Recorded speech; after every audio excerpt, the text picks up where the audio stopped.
Et bienvenue à tous pour ce 35e podcast Manchester Devils. Pour ce podcast, je serai accompagné des titulaires habituels. On va commencer par la droite, Jérémy, Et bonjour tout le monde, merci pour votre écoute. de Adama Salut à tous. et de Mohamed. Bonjour à tous. Donc, dans ce podcast, on reviendra en longueur sur ce qui s'est passé cet été. Sur le mercato, il y aura aussi 2-3 points qui ne sont pas tout à fait du mercato, mais qu'avec Manchester United, on a l'habitude de maintenant devoir gérer. Donc, mais avant de commencer le podcast, je vous rappelle que Manchester Devils n'est pas qu'un podcast sur YouTube, c'est aussi un forum, un site internet où on vous invite à nous rejoindre, aussi sur Twitter, sur Facebook. J'oublie pas de vous rappeler aussi que si vous aimez ce qu'on fait, n'hésitez pas à mettre un petit like et à vous abonner, ça nous donne de la force, c'est gratuit et ça prend 10 secondes. Donc le petit point promo est passé, maintenant on va pouvoir commencer le gros steak, on va dire. J'ai titré ce podcast Souviens-toi l'été dernier. Jérémy m'a demandé de le modifier en Souviens-toi l'été dernier 2. Car c'est vrai qu'on commence un peu à avoir l'habitude malheureusement de ces étés laborieux, on dira. Donc ça va être un peu du freelance, il n'y a pas tellement de trame qui va être pondu pour ce podcast, ce sera surtout du ressenti. Parce qu'avec Manchester United, malheureusement, on ne peut pas parler que de sportif, il y a aussi un ressenti, une redondance des événements. Donc c'est pour ça que... On a une partie fait divers maintenant. Oui, exactement, on a une partie fait divers. Donc on va essayer de passer au travers de tout ça. On va commencer très simplement quelques mots sans aller dans les détails. Je vais commencer cette fois par Adama. Quel a été ton ressenti et comment tu as vécu cet été, cette off-season, comme si on parlait en sport américain, cette off-season pour Manchester United? Dans un premier temps, je pensais que ça commençait bien parce que rares sont les fois où on recrute un joueur avant la pré-saison. Là, on l'a fait avec Mount. Donc je me disais: «Ah, enfin, on va commencer à avoir des joueurs, pour la pré-saison, pour le début de saison, on aura notre effectif au complet, on aura vendu et cetera». Je pensais vraiment que ça partait sur de bons rails et au final, non, c'était qu'un feu de paille, en fait, on s'est fait avoir et tout a continué et en fait, c'est toujours la même saga, en fait, on négocie, on va négocier, on va faire une première offre, refuser, on va faire une deuxième offre, ça va être refusé, une troisième offre, au final, on va payer le prix qui était demandé initialement, voire même des fois plus. Donc Difficile. le ressenti, c'est comme d'habitude, en fait, pas de préparation, pas de planification sportive, j'en veux pas au coach, c'est plus la direction, on a des incompétents là-haut, mais ouais, c'est toujours la même chose, en fait, donc c'est pour ça, souviens-toi l'été dernier, saison 2, ça coule de source. Mohamed, toi, quel est ton ressenti sur ce point? Exactement pareil qu'Adama. Tu peux pas être content, sachant que la dernière fois qu'on avait parlé un peu mercato, j'avais mis une note assez positive parce que justement, hein, comme l'a très bien dit Adama, on signe Mount. D'ailleurs, Adama, redonne-nous une nouvelle note et du coup t'enchaînes, Mohamed. Ah, moi je garde ma note de 6. Ok. Tu restes optimiste malgré tout. Je l'expliquerai peut-être plus en détail, mais oui, je garde ma note de 6. Du coup, je disais qu'on avait signé Mount assez tôt, donc bon, même si on a quand même négocié pendant un mois, hein, parce qu'on on commence les premières rumeurs, elles apparaissent fin mai. On le signe quand même début juillet, si je dis pas de bêtises, fin juin, début juillet. Mais on s'est dit, bon, allez, on va lancer la machine. Après la saison plus que correcte, on s'est dit, Ten Hag est là maintenant, une planification a été mise en place, les cibles ont été, on s'est ciblé assez tôt. Oui, deuxième saison, donc là, normalement, voilà, quoi. Ils ont commencé à écouter le coach, lui donner les pleins pouvoirs, on va dire. Donc, ça laissait présager du bon. Quand j'ai vu Onana ensuite, qu'on a, pareil, commencé à un petit peu traîner au niveau des négociations. Amrabat, sur lequel on s'était positionné apparemment dès le mois de juin. Ouais. Il y a aussi, je vais finir là-dessus, je reviendrai là-dessus après. Donc, ouais, sur ça, on s'est dit, bon, le mercato se lançait bien. Et après, au final, on a signé 3 joueurs. Entre mai et juin, on a signé entre mai et juillet, on a signé 3 joueurs. Et le dernier jour du mercato, on a signé 3 joueurs. Dans le foot, ça s'appelle un grand pont. Sachant que on a aussi raté le Fergie Time. Kim. Oui. On a raté Kim qui devait signer chez nous, accord verbal et tout. Mais on Là, n'a le Bayern jamais, nous... on n'a Je ne sais pas si jamais. c'est le Bayern qui nous dépasse ou si c'est nous qui avons floppé tout seul. Alors, on n'a pas Ça, floppé je tout seul. ne sais pas si on le saura, On s'il y a a, eu des infos. on n'a pas floppé tout seul, mais on a juste pas eu. À ce moment-là, en fait, il y avait d'autres priorités et ce qu'on a remarqué jusqu'à la fin du mercato, nos finances sont assez compliquées, dues à une gestion catastrophique. C'est pas comme si on était un club à plein. Et on n'avait pas 50 millions à mettre sur un décès à ce moment-là du mercato. C'est surtout ça la raison pour En laquelle fait, on n'a pas j'ai pu. l'impression que l'argent d'Onana servait pour Kim à la base. Il y a eu un Que peu j'ai l'impression ça. qu'Onana, Je pense aussi, Onana, vu que, enfin, on l'a bien vu, hein, derrière, c'était quand 31, 30 jours, sa fin de 30 contrat. jours. Même De une Réa, semaine il... après, De Réa, 2 il semaines part après. en vacances en ayant signé son contrat. Hein. Ouais, on va pas, je vais pas dire, on va pas revenir là-dessus, je suis pas forcément Oh oui, sûr on va de revenir cette là-dessus. info. Non, dans le sens pour l'instant. Ouais. Mais à la base, oui, Kim devait signer. Je sais pas si, je pense vraiment que c'est Onana, enfin le départ de Gea qui précipite l'achat d'Onana et du coup condamne l'achat d'un décès, même si on a vu qu'à la fin on voulait signer Todibo, Pavard et je sais plus c'était qui l'autre type, Disasi, je crois, avant qu'il aille à Chelsea. Ouais. Donc voilà, donc très mitigé pour ma part. J'avais dit 6,5 au niveau des cibles parce qu'on signait nos cibles prioritaires. T'étais pas sur un Je 7? redescends à. T'as dit quoi? T'étais pas sur un 7? J'avais dit 6,5 et 7, je sais plus pourquoi 7. 7 parce que justement on ciblait nos cibles prioritaires et 6,5 parce que bah, ça mettait du temps et globalement je donnais 6. Je suis redescendu à 4. J'ai exactement la même note. Ah oui, non, de, mais 7, je passe à 4.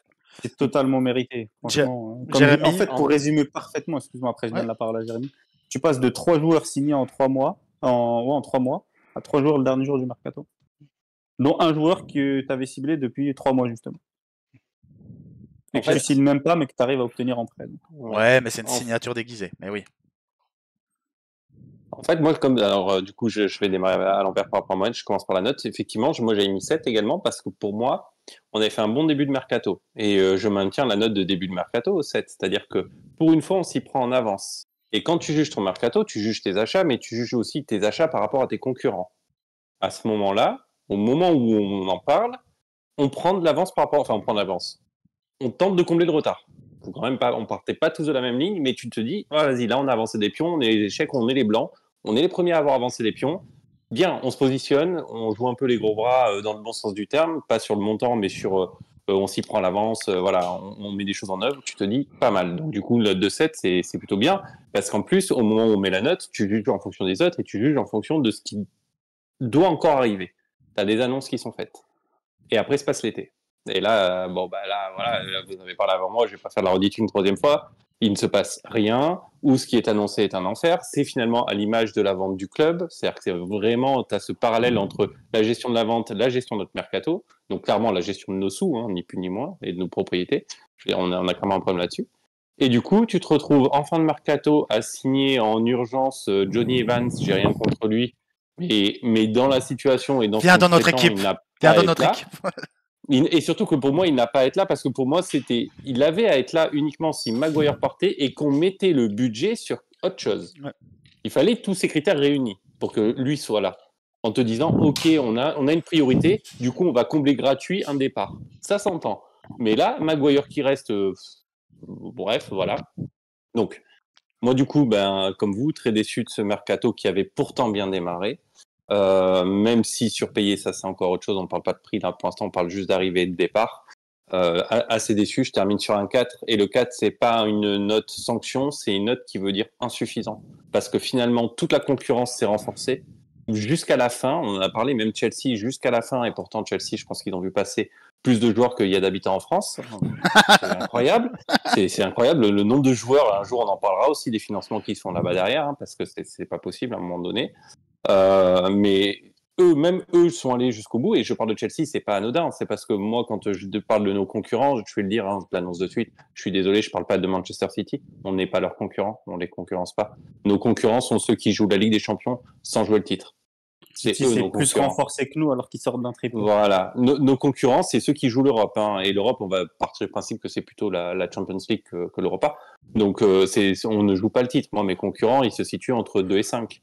C'est Liverpool, Arsenal, c'est Chelsea, Newcastle, Chelsea. Liverpool, sur le papier, voilà, vous les avez cités, ils sont là, sauf surprise. Après, tu peux toujours avoir des petites Brighton. surprises de championnat. Brighton, notamment. Chelsea, ils ont l'air d'être lancés sur la même saison que l'année dernière. Donc, Ouais, bah nous aussi, c'est le début. faisons attention. Donc voilà, donc je termine par un 4 avec insuffisant, vraiment insuffisant par rapport à la concurrence qui s'est renforcée. J'ai peur qu'on soit juste moins bon que l'année dernière, alors que sur le papier, on a acheté un mec comme Oyun, on a acheté Mount, etc. Donc insuffisant.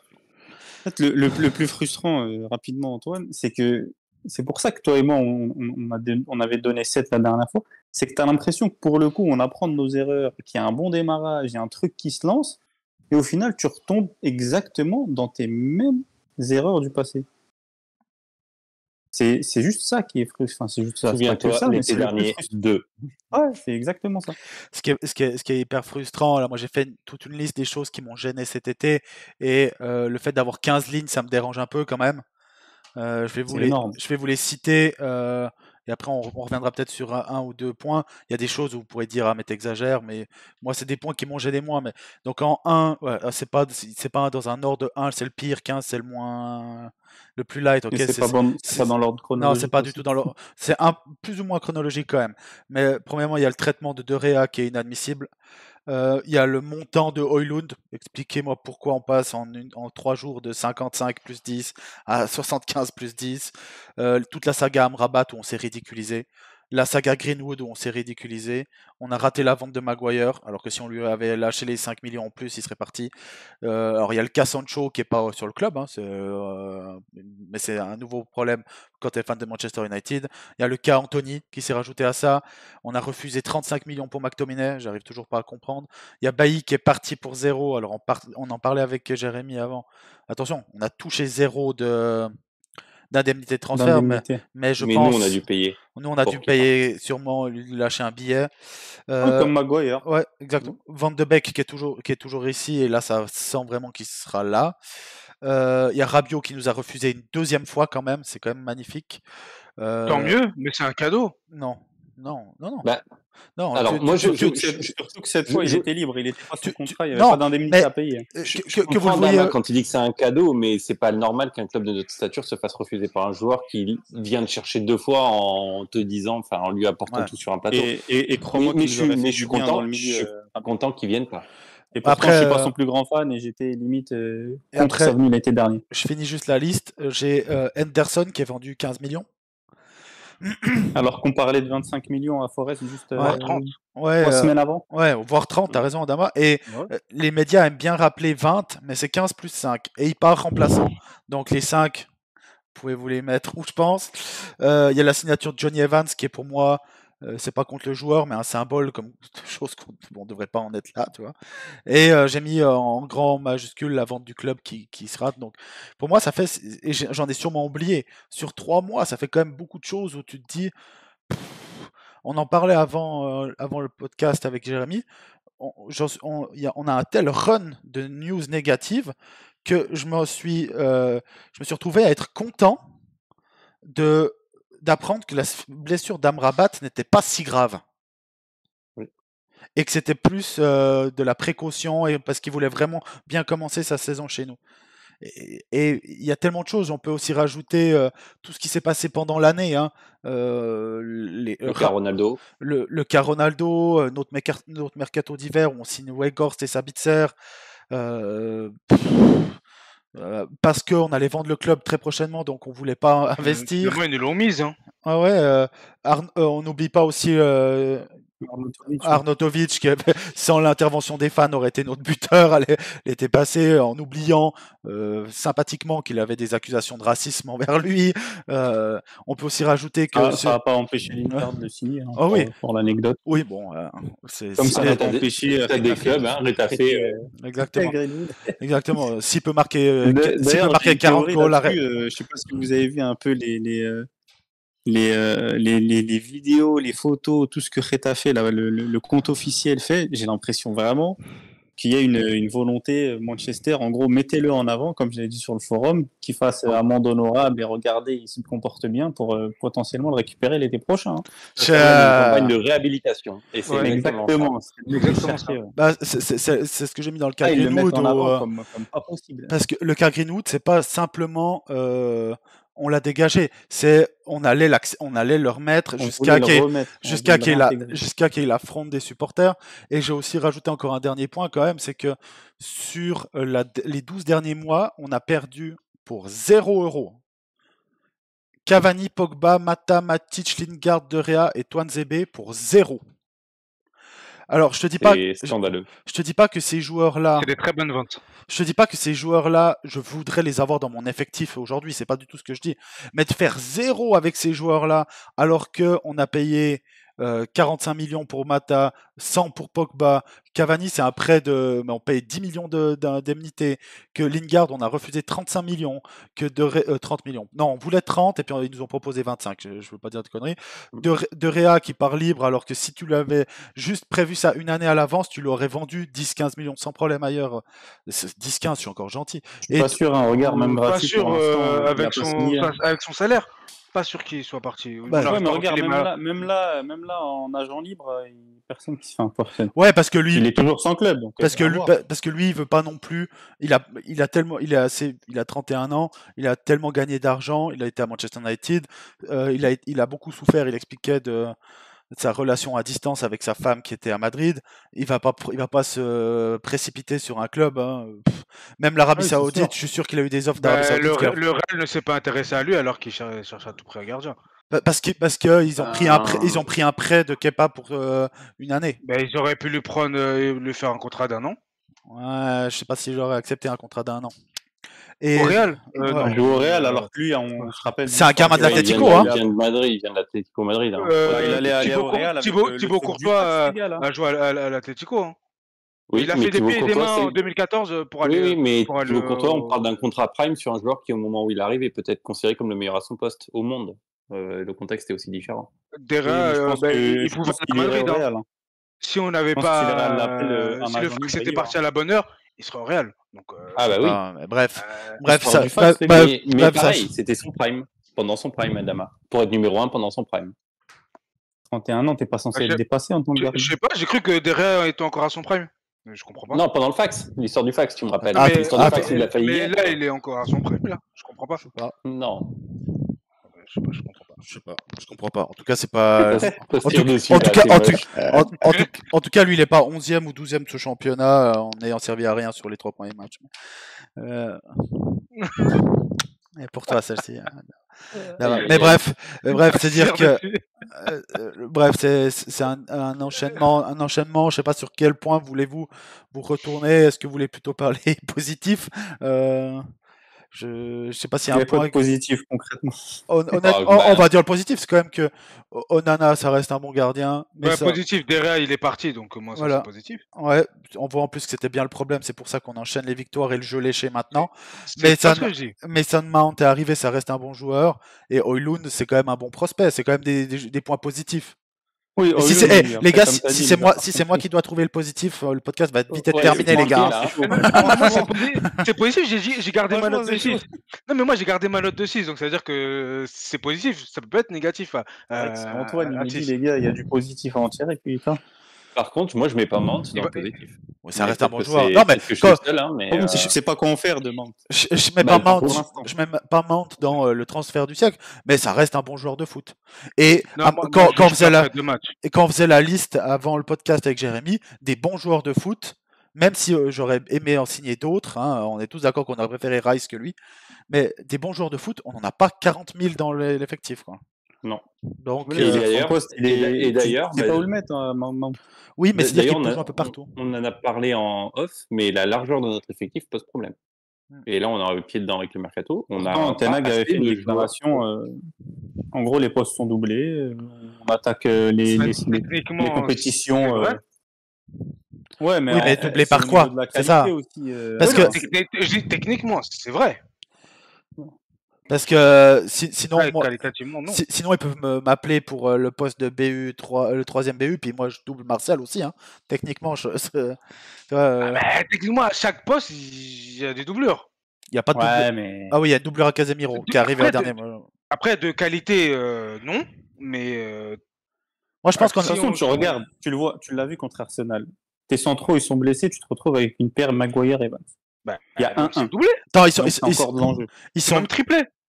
Non, mais le terme c'est du doublure, c'est une doublure de qualité par rapport à ton standing, parce qu'en fait, étant donné que le club a une centaine de salariés, même le jardinier peut venir jouer. Mais le problème qui se pose, je suis pas sûr qu'il aurait fait pire qu'Evans sur les minutes face à Arsenal. Là, le problème qui se pose, c'est le qualitatif en fait de beaucoup de postes, en fait, notamment le poste de BU, on le sait, mais pas que. En fait, par exemple, la doublure correcte à droite, tu mets qui?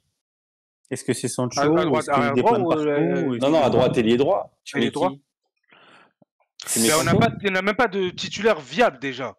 On n'a plus. Le titulaire, c'est Anthony. Non, mais même en titulaire, est-ce que c'est Anthony? Pour moi, c'est pas un titulaire.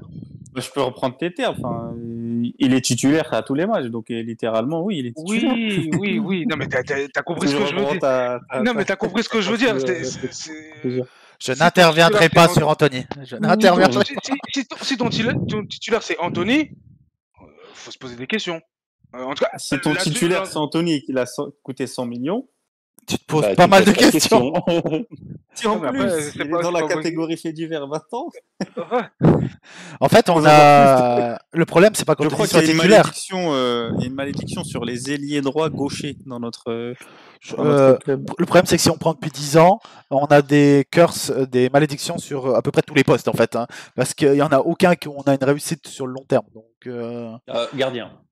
Ouais, gardien. Et vous vous rappelez, parce que là on parle beaucoup de l'ailier, mais combien de temps il nous a fallu pour avoir un remplaçant de Carrick? Il y a eu Matic une année. Sinon c'était une galère. Hein, donc. Non, mais c'est qu'en fait vraiment on a un problème. En fait, en largeur, on en parlait avec du coup pour compléter ce que j'ai dit tout à l'heure, on en parlait en off avec Antoine. En fait, on a un problème même en nombre au niveau de l'effectif parce que quand je lui ai demandé de faire le compte, on était à moins de 25 et je lui ai demandé de sortir les joueurs qui pour moi n'avaient pas qui avaient moins de 30 matchs en pro. C'est-à-dire que quand tu as un club comme Manchester, tu es censé avoir des mecs solides à tous les postes. Tu peux te permettre, quand tu es blindé partout, d'avoir un poste où tu es un petit peu en dessous. On le sait, sous Ferguson, j'avais pris cet exemple-là. Le latéral droite. Notre arrière droit n'a jamais été exceptionnel, mais étant donné que tout le reste allait, tu peux bricoler. C'est pas un problème. C'est ce qu'on disait. C'est l'après Gary Neville qui a été compliqué. Mais du coup, là, c'est clairement sur des postes majeurs et on a trop de postes qui sont mal doublés. Ou déjà, on a peut-être même un problème sur le titulaire de base, mais en plus, on est mal doublé. Et il y a même certains postes où, en fait, la concurrence, elle est inexistante. C'est-à-dire qu'il y a une hiérarchie, en fait, il n'y a pas de concurrence. Si tu prends, et si tu prends aujourd'hui sur nos titulaires, tu as Anthony, il est titulaire indiscutable. Personne pour le pousser derrière. Parce qu'il n'y a personne derrière.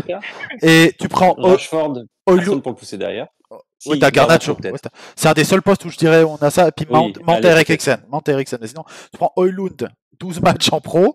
Il va être titulaire indiscutable parce que le seul gars derrière, c'est Calimero. Donc, et on n'a personne d'autre. Parce que ceux qui me disaient Rashford en pointe, c'est bon. Je pense qu'on a déjà assez vu l'expérience. En théorie, ça fonctionne. Sur le terrain, ça fonctionne jamais. On a un seul DC remplaçant. Sinon, c'est Maguire qu'on a voulu dégager tout l'été. Et Evans, et heureusement qu'il fait des bonnes blagues dans le vestiaire. Et en fait, comme tu dis, on a des titulaires qui sont pas assez forts. Alors moi, je suis toujours... Adamat est toujours trop gentil, moi je suis toujours trop dur avec les joueurs. Mais non, je suis pas gentil, je suis juste. Ouais, bien sûr. Bien sûr. Toi, ce que tu viens de dire, c'est qu'il faut écouter Jérémy et moi. Mais au final, on a un 11 qui est pas top niveau, de loin pas. Non. Et je suis pas d'accord. On se fait rouler dessus à chaque fois. Alors, attendez, parce que vous n'êtes pas d'accord, on va l'imager d'une manière très simple, on va répondre tous les quatre. Pour vous, on a l'effectif, si vous devez donner un chiffre donc de 1 à 20. Sur le 11, hein. On est où? Ouais, sur le 11 de départ, où se place la qualité de notre effectif? Les premiers, on va dire que c'est City, clairement. 2, c'est le 20e, c'est peut-être 2, tu mets Liverpool, ok. Ouais. Mais, du coup, vous classez combien en termes de qualité d'effectif? Liverpool, je suis pas d'accord. Hein. Ah ouais, non, Liverpool, c'est pas grave. Tu sais quoi? Tu sais quoi, moi ça change rien. Ça change rien. Je mettais Liverpool en 2 et Arsenal en 3. Donc si tu veux le changer, moi ça me change rien. C'est juste par rapport à Liverpool. Pour vous, on a le 4e meilleur effectif? Parce que je t'entends dire 2. Pour moi, on a le 5e. Je dirais 5. Hein. 5e meilleur effectif. Chelsea. 5, voire 6. Hein. Sur l'effectif, meilleur effectif que nous. Sur l'effectif, il leur manque qu'un buteur. J'ai pas envie de me battre encore là-dessus, mais ils ont. Vous verrez. Non, en fait, on parle de deux choses différentes. Je tiens à rectifier parce qu'on parle de deux choses différentes. on parle des joueurs ou on parle de la qualité de jeu proposée? Non, des joueurs. Qualité du 11. Des Non, joueurs. non, des joueurs. Qualité du 11 sur le papier. Les 11 intrinsèques. Quel Les 11 11, intrinsèques. Tu prends l'intrinsèque, Liverpool n'est pas super à nous. Mais bien sûr, et ils ont un attaquant de pointe, on n'en a pas. Ils ont Mohamed Salah, on n'a pas d'ailier droite. Déjà juste là-dessus, ils ont deux joueurs que nous on n'a pas. Oui, mais ils peuvent avoir certains postes où ils sont meilleurs que nous, oui, ok. Ils ont pas de numéro 6, Liverpool. Oui, sauf qu'ils ont 3 joueurs de milieu de terrain qui sont meilleurs que. C'est-à-dire que si tu prends leur effectif, attends, laisse-moi terminer. Ils ont un meilleur gardien que nous. Vous voulez ou non, Alisson c'est un meilleur gardien qu'Onana. Okay. Alors, tu sais quoi, c'est un meilleur, mais Onana reste un bon joueur. Alexander-Arnold et Robertson, ça a des années-lumière de Shaw et Wan-Bissaka. Et pourtant, je déteste Arnold. C'est juste par le. Mais ok. Non, mais tu pas. Robertson, ok. Alexander-Arnold, non. Mais après, si on demande à un arrière latéral de faire des stats, ok, ça c'est moi c'est pas. Tu sais quoi, on n'a pas besoin parce qu'eux ils gagnent des matchs, Et après même au milieu de terrain, quand ils perdaient leur match, ça se voyait en fait pour. Au milieu de terrain, là on commence à en parler, on l'a mis au milieu de terrain. Mais j'ai défendu Wan-Bissaka sur tous les premiers podcasts et on a dit que c'était des bons matchs, mais ça se voit aussi qu'il a aucun apport offensif et qu'on est perdu à droite parce qu'il y a personne qui fait une seule montée. Et c'est la même chose à gauche avec Luke Shaw qui a pas passé milieu de terrain. Liverpool, Chelsea, c'est pas le débat, les gars. Tu regardes, donc là pour moi j'ai les temps. Si on peut juste répondre à la notation de. J'ai trois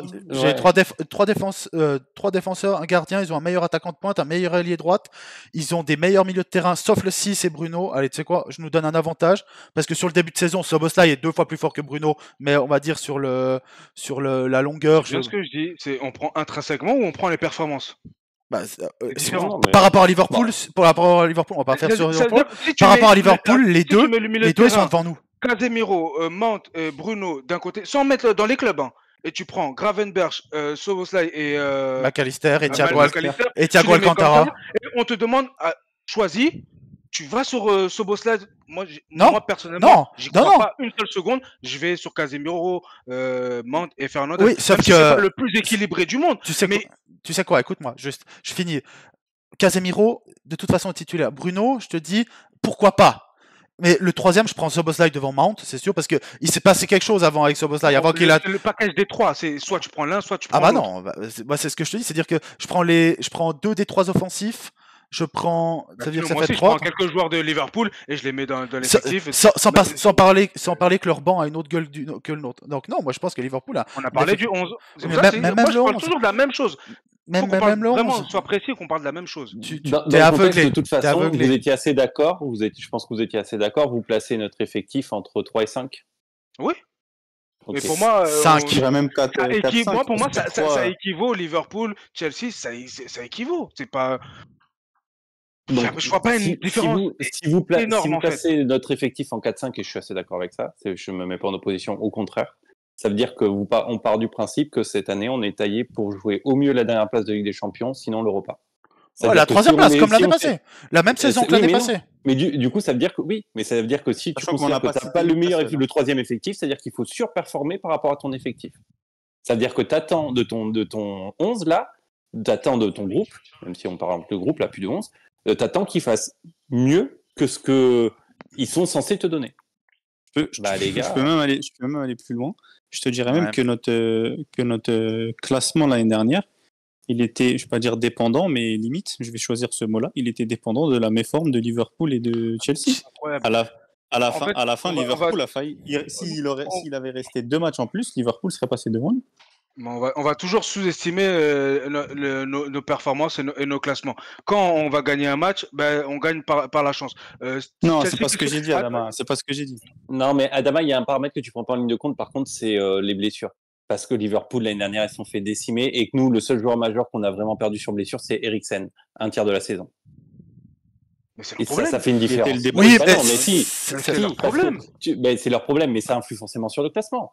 C'est-à-dire que tu vois, l'année passée. Tu peux pas dire, si demain Pep Guardiola, et je lui souhaite pas du tout, vient perdre toute sa famille sur un accident d'avion et te dit je me retire de la saison, City ils font pas la même saison. Et tu vas pas leur dire c'est leur problème. Il y a quand même un fait extérieur à ce qui se passe sur la pelouse qui fait que ça influe directement sur les. Ils ont parfois des joueurs majeurs. Alors tu sais quoi? Tu sais quoi, Adama? Mais ils arrivent à tourner. Adama, je voudrais mettre performance. ça impacte, ok, mais ça veut pas dire que nous, derrière, en fait, on a profité en fait de la méforme de Liverpool. Bah si, Pour moi, quelque part c'est si, Non, j'ai parce pas dit on que a un nouveau, en fait. profité. Moi, j'ai on pas dit on a finit. profité. Moi, ce que je disais, c'est J'arrive pas à que comprendre le ce que je raisonnement. disais, c'est Et que ok. non, Je veux pas, je disais pas qu'on a. je veux pas t'entendre cette année sur les blessures de Shaw, Mount et Malacia Je alors. me, Ah, moi, non, je préviens pour la je suite me, parce je que me, je me je me souviendrai de plains ça. jamais de deux choses, de l'arbitrage et des blessures. Parce que tu dois, en fait, quand tu fais ta planification sportive, tu dois pallier à tout ça. Après, bien sûr, si tu as 15 joueurs blessés, oui, on fait Bah, Donc des dans ta comme logique, Chelsea par mais, exemple. Chelsea qui a 8 ou Ad- 9 joueurs blessés. mais Chelsea, ils ont 50 joueurs. Donc, Oui, mais ça change rien. Mais là, moi, je te parle de Adama, top joueurs blessés. dans ta logique, en rapport, c'est pas pareil. Nous, Adama, dans tu ta nous enlèves logique, 10. il nous manque 2 défenseurs, alors sans trop dans ta logique. Parce que tu as été le premier à décrier la paire Maguire-Evans. Donc nous, on aurait dû prévoir que Alors, le premier, Lindelof, c'était Mohamed. Martinez et Bien sûr. Varane allaient se péter. Donc du coup, c'est-à-dire que là, si tu pars de ce principe-là, on ne devrait pas avoir 5 centraux, mais 7. Non, du tout. Moi, déjà, j'avais dit qu'il nous fallait 2 défenseurs centraux supplémentaires. Donc, moi, Donc c'est donc ça, avec tu veux 7 non, 5. joueurs. Non, pourquoi 7? Non, Bah, il voulait parce que 4 top défenseurs. Parce que 4 tu top l'as dit défenseurs, toi-même. plus Alors, Evans. je vais dire, parce qu'Evans, effectivement, on l'a recruté, donc j'enlève Evans.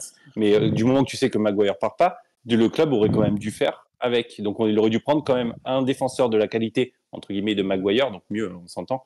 Mais malgré le fait que Maguire est resté, pour toi. Ben non, parce qu'il fallait acheter en fonction qu'ils partent. Il fallait Il 5 voulait le vendre, lui. Je Ouais, pense moi, je comme tout voulais le le monde vendre. ici. Donc ça n'a pas sens. Je sais On qu'on a raté monté- nous-mêmes, on a raté nous-mêmes la vente, hein, quand même. Faut... Oui, oui, Donc, bah moi, oui. si, moi, je me souviens de ce que j'avais dit, si Lindelof partait, on devait prendre 2 joueurs plus Oui. Evans qui était en 5e. Pour moi, Evans c'était vraiment en 5e. Et encore. Mais moi, je voulais 2 défenseurs centraux. Mais après, Lindelof étant là, je comptais Maguire comme partant, donc il fallait le remplacer numériquement. Donc ça allait faire 4 défenseurs centraux parce que je savais que Varane allait se blesser tôt ou tard. Ben, ça n'a pas coupé. Mais je pensais pas que Martinez et Varane et après Lindelof allaient sortir sur blessure. Bon, ils sont pas blessés. Hein.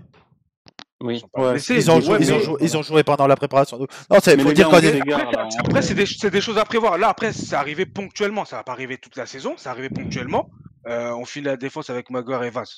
Ouais, c'est compliqué, mais c'est des choses à prévoir quand tu es un grand club et de la puissance financière de Manchester United. Moi, c'est ça que j'arrive pas à comprendre. En fait, si tu as un club de Ligue 1 qui a peu de moyens, tu me dis oui, tu as 14-15 joueurs. Je peux l'entendre et que tu as des finances serrées.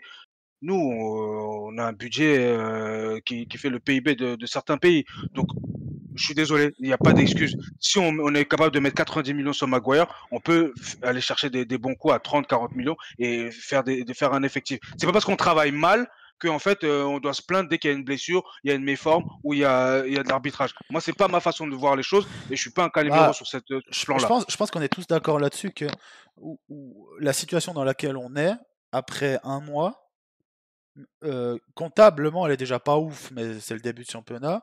Et mettre dans la situation de l'effectif, en fait, c'est un problème de base, de planification sportive qu'on n'a pas. Et c'est un des points aussi où je voulais en revenir, et peut-être je vais vous lancer là-dessus. Alors, faut toujours faire attention avec Manchester United parce qu'on a souvent des options qui sont cachées dans les contrats, personne n'est au courant. C'est le plus 1 habituel. Ouais. D'après Transfermarkt, on a 15 joueurs qui sont en fin de contrat sur les 2 prochaines saisons. C'est-à-dire qu'il y a 15 joueurs qui sont en fin de contrat au 30 juin 2025. Ok. Je rappelle que j'ai dit tout à l'heure qu'on avait un effectif de joueurs qui ont plus de 30 matchs de 23. Ouais. Et là, il y a 15 joueurs qui partent. Et d'accord. Sur ces 15, Moi, c'est une bonne nouvelle. Sur ces 15, non, parce qu'il faut les remplacer. Si on était un bon Oui. club avec, Le problème, c'est ça en fait, Adama. C'est une bonne nouvelle parce que ça te permet de. C'est comme on avait fait avec Pogba, Lingam, Valencia. Moi, je me rappellerai toujours de Valencia où j'étais content de son départ parce que la fin était catastrophique et je me disais, on va enfin recruter un gars pour le remplacer. Puis on a fini par mettre, je crois que c'était Young ou je sais même plus qui. Puis on avait recruté personne. C'est toujours ça le problème. Où c'était comme 50 millions. Ouais, je me rappelle c'était Pogba où moi je m'énervais sur le podcast parce que sur le forum par exemple sur le topic de Pogba où je m'énervais, tout le monde voulait le vendre et moi je disais non parce que je préfère avoir Pogba que de laisser une chance au board d'acheter un autre joueur parce que on sait pas recruter. Souvent on fait un downgrade quand on achète ou on vend un joueur et quand même sur les 15 joueurs qui sont en fin de contrat sur les 2 prochaines saisons, il y a des joueurs importants. Je vais vous donner quelques noms. Il y a des joueurs de rotation surtout, mais c'est surtout des joueurs. Il y en a quand même pas mal où ils sont sur ta feuille de match et ils rentrent régulièrement, au pire. Parce qu'on a quand même Martial, même si on est tous contents qu'il parte, il faut le remplacer. Hein. Parce qu'il nous faut un deuxième. Il fallait Il déjà. faut deux attaquants. Alors, il nous manque. il y a Hannibal Mejbri, à voir comment ça va se passer. Je suis pas fan du fait qu'il reste cette année. Wan-Bissaka, je pense qu'on va lui donner un nouveau contrat. Mais ça veut dire que si tu donnes un nouveau contrat, ça veut dire que tu as donné un nouveau contrat long terme à Dalot et à Wan-Bissaka. Dalot et Wan-Bissaka, alors qu'on est tous d'accord que les deux sont pas assez bons. C'est quand même un problème. Hein. T'as Lindelof qui est en fin de contrat. Ces 4 sont en fin de contrat en 2024. Je pense qu'on va proposer quelque chose à Lindelof et à Wan-Bissaka. Sinon, il y a Eriksen. Lindelof, il peut te la mettre à l'envers. Hein. Il veut des garanties sur son temps de jeu. Il approche de son dernier potentiel gros contrat. Ouais, mais est-ce qu'il touchera plus ailleurs? Beaucoup de déclarations en disant qu'il voulait rester et je pense que, comme dit Antoine, il n'aura pas plus ailleurs. Donc à mon avis, je le vois rester. Donc, tu as Eriksen qui est fin de contrat en 2025, qui aura un certain âge et tout. Donc, ouais. McTominay, Maguire, Varane, tu dois tous les. S'ils partent, je pense que Varane, on va le prolonger, mais c'est beaucoup de joueurs qui n'ont pas tout à fait le niveau, mais s'ils partent, tu dois les remplacer. Et tu as 3 joueurs qui sont défectifs et qui jouent quasiment pas. Diallo, Pellistri, Van de Beek. Mais ça veut dire que tous ces joueurs-là, moi je te dis pas que c'est un problème que les 15 ils soient. Enfin, il y a d'autres que j'ai pas cités, j'ai pas mis les prêts parce qu'il y a Amrabat qui est dedans, que j'ai pas compté parce que j'espère qu'on va lever l'option. J'ai pas compté Reguilon, j'ai pas compté Evans, j'ai pas compté les gardiens parce que Eaton parce que je m'en fous un peu quoi. Donc voilà. Et c'est-à-dire que tous ceux-là doivent être remplacés. Tu peux pas les remplacer avec des joueurs à 40-50 millions à chaque fois. C'est sûr. Et alors moi j'embraye parce que justement mais t'as le droit de bien travailler. Il faut bien travailler. Mais c'est un sujet que je voulais aborder pour le mercato. On ne sait pas depuis plusieurs années acheter des joueurs de rotation dont le prix est situé entre 15 et 25 millions. C'est-à-dire que on ne sait pas acheter des bons joueurs de première ligue qui vont faire le taf en rotation, qui vont avoir tous un prix entre 15 et 25 millions quand tu vas taper. Alors, il n'y a pas que la première ligue dans le monde, hein, tu peux taper à l'étranger, mais quand tu veux des joueurs de rotation, des fois c'est bien d'aller taper dans les clubs un peu plus petits en première ligue, d'accord ? D'aller chercher un bon joueur qui va jouer à Forest, qui va jouer je sais pas où, qui chez eux est un titulaire, mais qui va accepter chez toi une place de remplaçant / challenger, parce qu'il est censé quand même challenger son titulaire. D'accord, on ne sait pas aller chercher ce type de joueur, et c'est ça quand on parle de gestion sportive qui nous met dedans. C'est ça également quand on parle, qu'on est en train de dire non mais là notre effectif manque de largeur, c'est parce qu'on n'a plus ces joueurs-là. On a eu toute une époque, peut-être même trop presque des fois de joueurs comme ça. À l'époque, j'y reviens, désolé de faire Houston. T'as des Gear, j'ai Brown, j'ai Fletcher, il y a une époque où c'était trop peut-être de joueurs de rotation, des soldats, ce qu'on appelait des soldats pour les qualifier gentiment. Mais à l'époque, on parlait même de Carrick en soldat, donc c'était une dinguerie. Voilà. Et aujourd'hui, maintenant, en fait, on ne sait plus que faire, soit des joueurs presque gratuits, mais à qui on va quand même payer des gros salaires, etc. Typiquement Eriksen, par exemple. Soit on va aller chercher Oyund à des prix pas possibles, un jeune que tu vas payer très cher. Et au milieu, on n'a plus ces joueurs-là. Je veux dire, citez-moi les 7 derniers joueurs qu'on a payés 20 millions. Je te disais l'autre fois en off. C'est les derniers joueurs qu'on a pris entre 15 et 30 millions. Il n'y en a pas. Et bon, tu me diras, il y en a, mais c'est des petits jeunes qu'on surpaye. En fait, le problème, c'est toujours... En plus, je suis d'accord avec Antoine pour le coup. Moi, j'achète pas des joueurs à 15-20 millions, enfin des joueurs de rotation. Pourquoi ? Moi, dès que j'ai mon effectif, je vais acheter j'achète que des titulaires en fait. Et après, c'est la concurrence qui va faire en sorte que des titulaires, mais les titulaires ils coûtent 60 millions, c'est-à-dire tu prends 25 joueurs à 60 millions. Non, si tu travailles bien, il y a pas. Tu peux trouver des joueurs. On peut bien travailler. C'est pas obligé d'acheter des stars. On n'est pas obligé d'acheter des stars. Déraisonnable. Après, moi, je mets juste une nuance. Des stars en fait. Je mets une nuance. Tu peux avoir des très bons joueurs à des. Oyund, c'est pas une star. Regarde le prix. Il a une saison en Serie A. Il y a le tarif Manchester. Il y a le fait que ce soit un espoir. Le prix flambe. L'inflation. Et puis après, regarde, on avait déjà eu cette discussion avec Antoine. Les gars, malheureusement, notre réalité, elle est tout autre. C'est fini l'époque de t'acheter un titulaire. C'est parce qu'il faut que tes titulaires déjà en place, ils soient performants et bons, et que tu vois que la concurrence, ça peut amener un plus ou un sursaut d'orgueil de leur part. Là, typiquement, alors, Sancho, en fait, il joue pas, il boude. Moi, dans les Au lieu faits... de se craquer à l'entraînement, se battre, parce que tu vois bien que Anthony, ses performances du début de saison, il y a un truc à faire. Si tu te craques à l'entraînement, si sur tes rentrées, tu t'es au four au moulin, tu presses comme un malade. Bien sûr qu'il y a une place à prendre. Rashford, Après, il a un déboulonnage, mais je veux dire, il est pas indispensable à notre effectif. Oui, à notre effectif, oui, mais en fait, où je suis d'accord avec Adama, mais je vais apporter une nuance, c'est-à-dire que moi, quand tu achètes que des titulaires pour pousser tes remplaçants, sauf les Rising Stars. Donc les coups à la limite, ok. à la Pellistri, où tu tentes le coup. Vous savez que je suis pas du tout un fan de Pellistri, mais tu tentes le coup. Ok, Oui, ça se tente. c'est raté. Mais ou même, tu vois, il y a même des fois, ça coûte plus cher. Hein. Je crois que Vinicius de tête c'était 30 millions. Des Hendrick, ouais, mais tu vois, c'est-à-dire qu'ils ont acheté 45. C'était cher à l'époque. Ouais, c'était très cher. Mais un gars de 16 ans. Oui, ouais. Mais ils tentent le coup avant. Nous, en fait, on ne sait pas faire ce genre de deal. Ça veut dire que nous, par exemple, le Chicharito, on aurait attendu qu'il signe à Leverkusen, qui plante 20 goals, même pas, qui plante 8 goals, puis on se serait dit, on s'est intéressé, puis on l'aurait payé 50 millions. Typiquement, Haaland. Haaland, on aurait pu le prendre. Haaland, après, il avait l'air de pas vouloir venir. Mais parce qu'avant qu'il signe à Dortmund, il vient visiter nos... Bellingham, c'est la même chose, j'en veux pas. On a raté Bellingham, il est venu, il a décidé de pas venir. Voilà. Solskjaer nous avait proposé Haaland quand il jouait pour lui. Hein. Ouais, mais après quand on a le droit de bien travailler. Après, moi, je fais la propagande, mais Santiago Jiménez depuis l'année dernière. Ouais, mais toi, pour moi, c'est déjà presque trop tard. Ouais, mais au final, l'avantage, c'est que personne s'est intéressé à lui. Donc, peut-être si tu vas là, c'est du 40-50 millions. Bon, oui. C'est déjà trop, mais je veux dire. Toi, moi, ce que je reproche, c'est les Caicedo, les Enzo Fernandez. Alors, il y a beaucoup de clubs qui sont. Il y a quelque chose que tu avais dit qui j'ai l'impression, limite, c'est vrai, quand vous disiez le mercato qu'on avait fait, Varane, Casemiro, Ronaldo, Sancho. C'est un gars de 12 ans qui allume FIFA et qui choisit les joueurs par note et qui prend les meilleurs. Moi qui avais dit ça. C'était toi.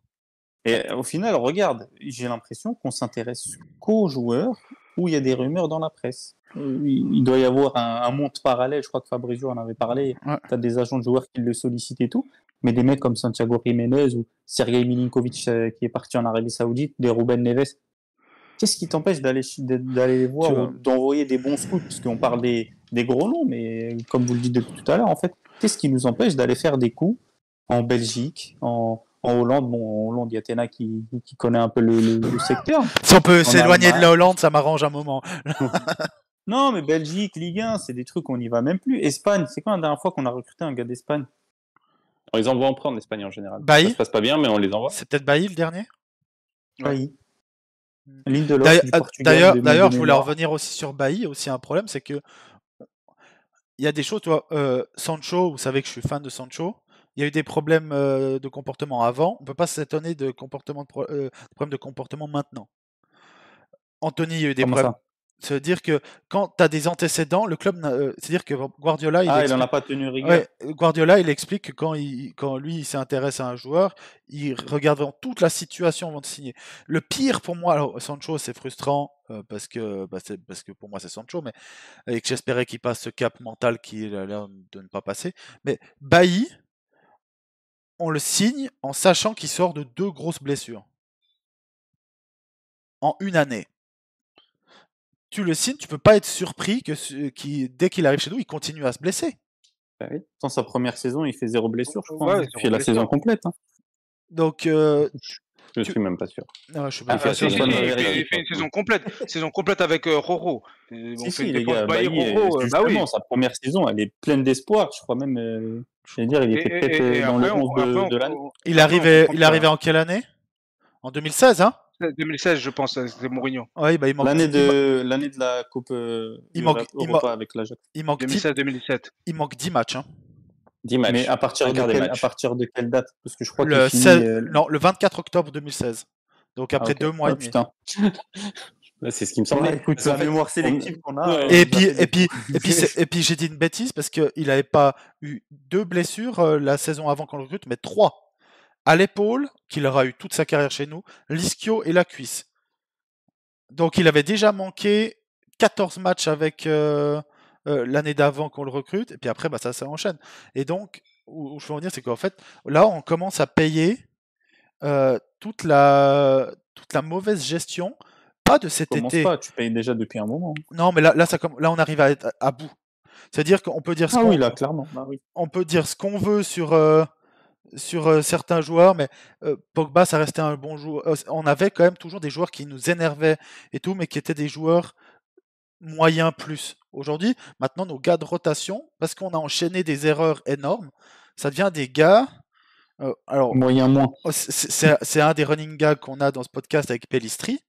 Si Pellistri, si Anthony, on ne sait pas ce qui va se passer parce qu'au moment où on enregistre, on vient d'apprendre aujourd'hui qu'il était Il vient d'être mis écarté. à pied là où écarté. Exactement. Donc, on verra. Mais si tes deux options en ailier droite, c'est Pellistri et Diallo, j'adore faire jouer les jeunes, mais même Burnley, ils oseraient pas ça. Hein.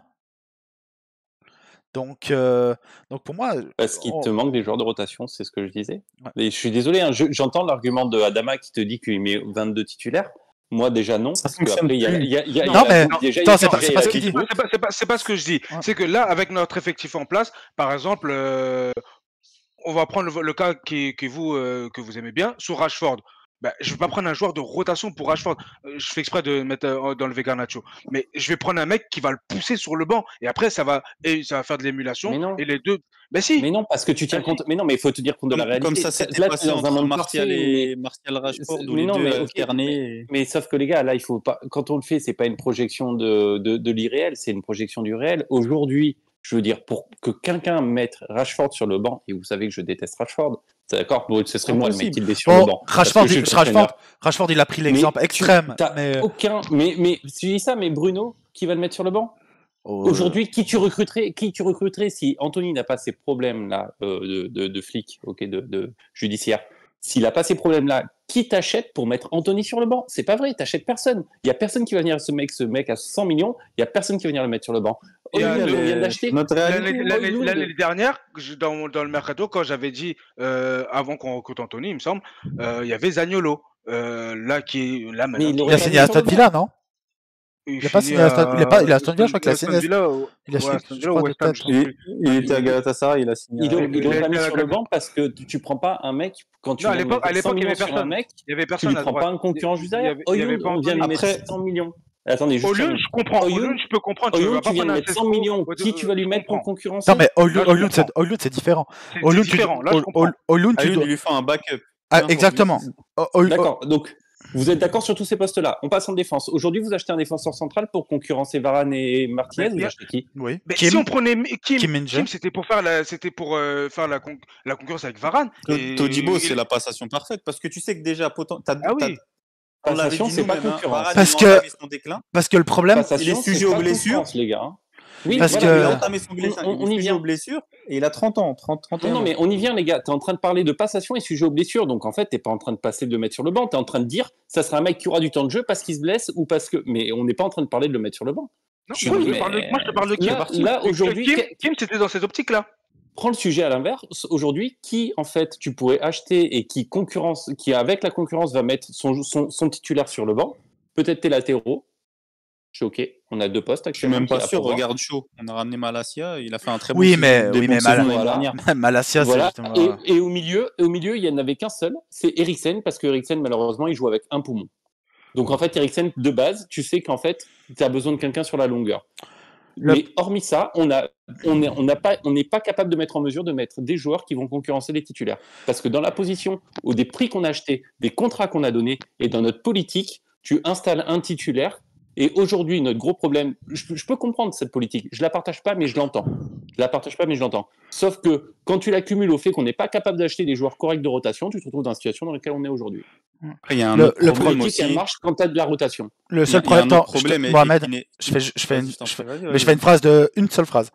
Après, je te donne une phrase d'une phrase. Non, courte. Le problème, c'est que si tu achètes des remplaçants ou des gars de rotation, jamais tu rattrapes City. Jamais. Maintenant, je te laisse, Mohamed. C'est l'exemple que j'allais prendre. Tu fais pas progresser ton équipe, en fait. Oui, je dis pas le contraire. Mais les gars, je vous dis pas que c'est ce qu'il faut faire. Je vous dis que c'est la situation aujourd'hui où on a acheté des mecs qui sont inamovibles de par leur prix, de par leur contrat, qu'on a choisi de mettre de manière inamovible. Non, ne me dites pas non. On l'a vu. Anthony pourrait jouer à cloche-pied en se disant aujourd'hui, je joue à cloche-pied, il serait quand même titulaire 90 minutes. Mais il y a personne, c'est pour ça. Mais c'est ce que je suis en train de te dire. Au-delà de ça, les gars, il y a un point que vous oubliez. Mis à part City, il y a un problème qui est générationnel. Et il y a un mec qui est en ligne de mire de ça, c'est Mbappé. Trouvez-moi, mis à part City, une équipe maintenant qui a un effectif qui a 22 titulaires. Il n'y en a plus. Même le Real est obligé d'acheter pour remplacer Benzema. Ils ont pris. La réponse. Oui, mais parce que c'est générationnel en fait. Avant, les gars, c'était des vaillants, des battants. Ils voulaient avoir leur concurrence. On l'a très bien aussi dans notre effectif. Sancho, le premier, quand il parle, il fait référence, j'imagine, à Anthony. Il se dit, je suis le bouc émissaire. Parce qu'il sait très bien que Anthony, il n'est pas bon et que normalement, dans n'importe quel club, il doit être, pas titulaire, mais il doit avoir au moins la chance ou des bouts de match où il doit être titulaire avec quelques matchs pour justement montrer qu'il est meilleur qu'Anthony. On ne les a plus, ces mentalités-là, les gars. Je ne vais pas faire le vieux con, hein, j'ai que 30 piges. Mais le football, il a changé, comme dirait l'autre. Pour appuyer mon point de vue, je vais dire une dernière chose. Quand on a recruté Anthony, un des premiers réflexes qu'on a eu, c'est on s'est dit, ça va être compliqué pour jouer parce qu'il va falloir aligner Anthony, Sancho, Rashford. On n'a jamais dit, tiens, t'achètes Anthony, il va aller sur le banc pour concurrencer Sancho. C'est vrai. Non, on s'est dit, on s'était même dit, ça n'a jamais été abordé. Parce que notre effectif n'est pas de super qualité. C'est ça. Donc, le problème, c'est que. Il faut les placer sur le terrain quoi qu'il arrive, sans qu'ils arrivent sur le banc. C'est justement un des points que Adama veut. Moi, je suis assez d'accord. En fait, je suis d'accord avec vous deux. Pour une fois que je vais faire la médiation. C'est-à-dire que, en fait, on n'a pas assez de joueurs de qualité. De qualité Manchester United, je ne parle pas de top joueur mondial. Et donc, je suis assez d'accord avec toi qu'il y a beaucoup de joueurs, pour moi, qui n'ont pas le niveau de ce club. Donc, si tu les remplaces avec des gars, par exemple, Amrabat, pour moi, il va dans cette situation-là. Alors, c'est encore autre chose parce qu'il règle un problème qu'on avait. Donc, c'est encore autre chose. Puis, j'ai pas envie de froisser Mohamed. Ouais, donc, il rentre quand même dans cette logique-là. C'est un joueur de rotation, je ne veux pas dire. Mais. Tu vois, mais qui peut concurrencer et apporter, voilà. Mais il va pas mettre Casemiro sur le banc, on est d'accord. Non, on sait pas parce que Casemiro, ça va dépendre des performances. Vous voyez vraiment dans 2 mois Casemiro démarrer tous les matchs sur le banc et Amrabat non. Mais après ça peut être comme quand tu as des effectifs. Tu regardes pour moi un des meilleurs exemples, c'est-à-dire qu'ils ont pas de top joueurs, ils ont plus de top joueurs mondial, mais même tu regardes Liverpool l'année passée, ils avaient la deuxième partie de saison, Diaz, Mané, Nunez, Jota, est-ce qu'il était blessé toute l'année ou pas, je sais plus. C'était Diaz qui était blessé toute l'année. Ouais, non mais Diaz, je crois qu'il est revenu en fin de saison. Mais Salah, Firmino. Il y a eu des matchs Gakpo, aussi. Oui, il y a Gakpo. Le seul joueur qui a joué tous les matchs, c'est Salah. Parce qu'à ce moment-là aussi, il scorait et tout. Mais tous les autres, il y a eu une rotation. Non, Mané, c'était l'année d'avant, je suis con. Mané, il était au Bayern. Mais tous les autres, ils étaient 4 pour 2 places. Il y avait une rotation. Il n'y a pas eu de drama comme si à Manchester. Moi, le problème, c'est aussi ça, c'est que tu as une pression. Vu que c'est plus un club de foot et c'est une entreprise, aujourd'hui, tu mets Rashford 2 matchs de suite sur le banc. C'est le drame. Et t'as Manchester qui est en feu. Mais souviens-toi juste quand il a débuté contre les Wolves sur le banc, alors que c'était un problème disciplinaire, c'était la fin du monde. Et moi, je suis assez d'accord avec Adama. Le problème, c'est que, en fait, je suis d'accord avec les deux, mais on peut pas avoir le budget pour ce que veut faire Adama. Il a du mal à dire qu'il est d'accord avec moi. Non, parce que je suis 100% d'accord avec toi pour moi il faut de la qualité parce que on manque de qualité et de quantité, mais pour moi plus de qualité que de quantité. Mais oui, par contre, on a les deux cas ils s'entendent. Le problème c'est qu'on a absolument pas le budget pour faire ta version je suis d'accord. Et en faisant la version de Jérémy, on va se stabiliser aux alentours de la 3-4e place et jamais jouer plus haut et quand même dépenser une fortune. Le problème c'est que les équipes derrière nous, je suis désolé, même pas forcément mieux, mais tu prends l'exemple le plus controversé, Chelsea. Bon, Chelsea déjà ils vendent, ils font du vrai trading de joueurs, sauf qu'à un niveau d'un club qu'on n'a jamais vu. Leur effectif est à 1 ou 2 postes d'être complet. Ils sont plus proches d'avoir un effectif complet que nous. C'est-à-dire que en termes de qualité et de quantité. C'est-à-dire que eux l'année prochaine, ils ont une vision à long terme en fait. Ouais, ils sont obligés vu qu'ils font des contrats jusqu'en 2058. Mais et puis même en renouvelant autant l'effectif, tu peux pas, à part miracle, tu peux pas être performant tout de suite. Mais au final, ouais, t'es obligé de t'es obligé d'avoir une vision de quantité. Nous, en fait, c'est ça qui me frustre, c'est que moi, je vois pas de qualité dans cet effectif. Quand je dis de qualité, c'est des top joueurs mondiaux, j'en vois que un. C'est Casemiro, et il a 32 31. 31 Ah, bon, alors ça va. Non, alors ça va, mais même, c'est-à-dire que tu dois déjà penser à le changer dans le futur. Amrabat. Ouais, mais Amrabat a déjà 27. Antoine, ta question, elle est très simple. Aujourd'hui, tu te mets à la place des premiers des plus grands championnats, Paris, Barça Real, je sais pas qui c'est le premier en ce moment. En Italie, tu mets l'Inter, j'en sais rien. Ouais, l'Inter. Qui a envie de venir faire du shopping chez nous et à quel poste? Tu dis quoi, faire du shopping?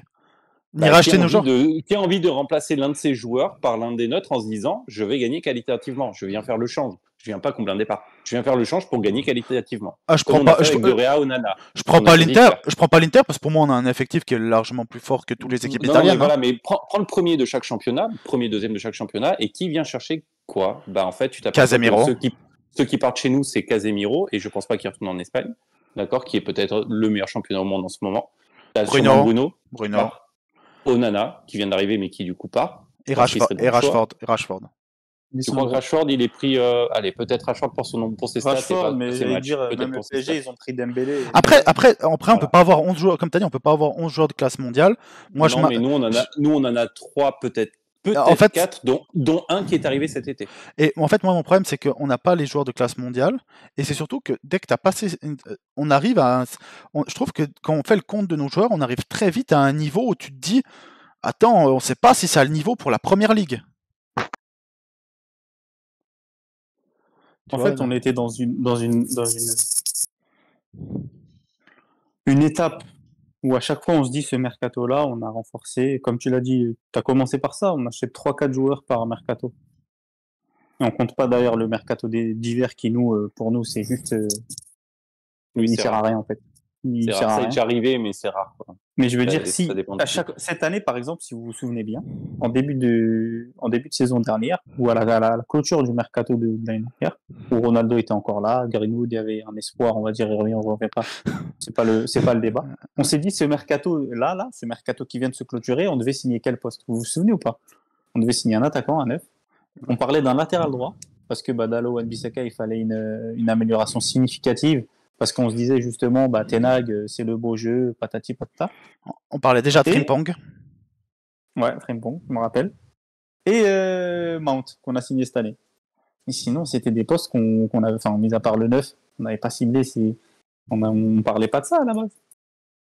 Cette année, au final, on se retrouve. Le latéral droit, on a oublié parce qu'on a prolongé Dalot, on va prolonger Wan-Bissaka. L'ailier droit, peut-être que finalement, on va se retrouver à être dans le marché selon ce qui se passe, ou même ce qui ne se passe pas. Et le marché des ailiers droits. Marché des ailiers droits, bonne chance. Comme le marché des latéraux droits, il n'est pas ouf non plus. En fait, on a eu un diagnostic avec Rangnick. Donc, mais personne n'a écouté. Ah oui, mais il vient de là le problème. Quitte à ce qu'on perde, que tous les joueurs partent pour zéro. De toute façon, quoi qu'il arrive, ils partiront pour zéro. Donc qu'on le fasse maintenant, ou qu'on le fasse dans un an ou deux, quitte à perdre, on perd au change. On ne sait pas vendre. Mais, entre guillemets, on a toujours le droit de bien travailler. Ça parlait de Caicedo. Caicedo qu'on pouvait avoir pour combien 15. Non, c'était même moins que ça. Je crois que c'est 7-8. Le premier mercato, quand il vient, lui, je sais plus s'il vient d'Équateur, je sais plus de quel pays il vient. Ouais, d'Équateur, ouais. Mais je sais plus s'il vient d'Équateur. Je suis pas sûr qu'il joue en Équateur. Je crois, c'est ça. Mais à ce moment-là, c'était même moins de 10. C'était moins de 10. Et puis je crois qu'il faudrait aller regarder, mais pour Brighton, il part pour 3 fois rien. On va se répéter, mais Caicedo, on nous le propose à 5-6 millions. Rani, quand il arrive, il nous parle de Alvarez qui est parti pour 17 millions, si je dis pas de bêtises, à City. Ouais, je pensais que c'était moins cher que ça par contre. Enzo Fernandez qui part à 13 millions à Benfica. Regardez les sommes pour lesquelles donc tu vois que Jérémy, on peut bien travailler. Certes, c'était des promesses, on n'était pas sûr de ce qu'ils allaient pouvoir donner et qu'on ne sait pas s'ils étaient venus à Manchester, on ne sait pas ce que ça aurait donné. Ok, oui, mais tu as le droit de faire ce pari. Quand Liverpool fait son marché à Southampton, ils vont prendre des joueurs de Southampton. Et au final, quelques années après, ils explosent.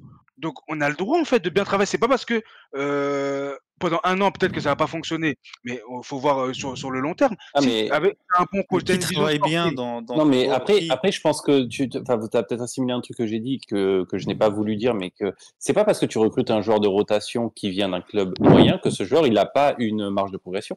Tu peux recruter, et c'est là où justement tes choix doivent être intelligents. Mais ce que je veux dire par là, c'est qu'au moment où tu le choisis dans un club qui t'est inférieur dans ton championnat, parce que je parle de ton championnat parce que c'est plus facile, mais c'est pas une obligation, tu peux le prendre dans d'autres championnats. Ouais. Je veux dire, le fait de bien travailler, c'est justement de repérer un mec pas cher qui fait bien le taf depuis un an ou deux, mais qui a encore une marge de progression.